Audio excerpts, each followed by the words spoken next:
Project-based learning, it's a different way of doing school.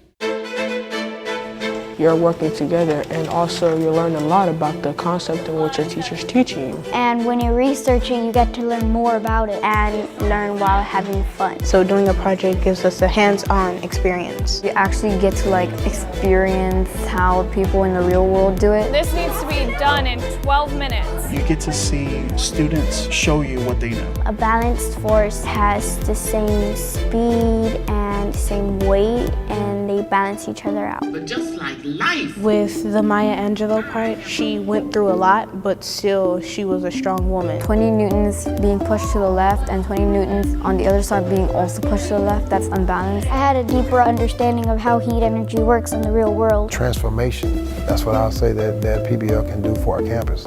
It can transform.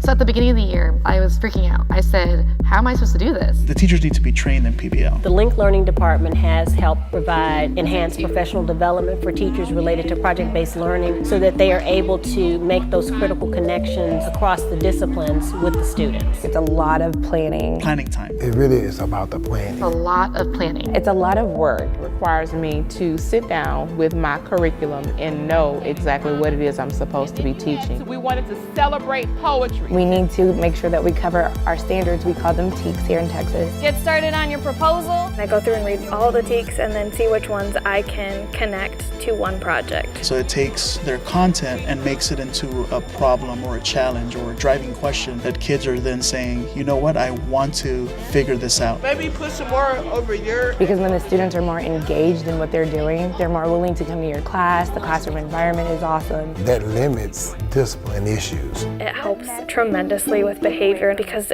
it's making them accountable for their learning. He's singing it, and then it's hurting her. All of PBL literally is student-centered.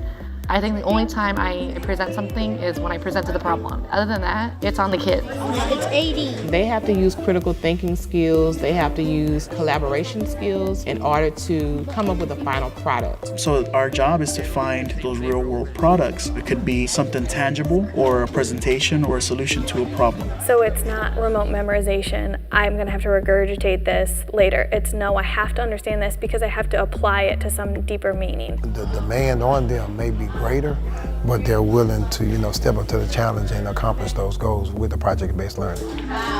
Sometimes it's pretty chatty.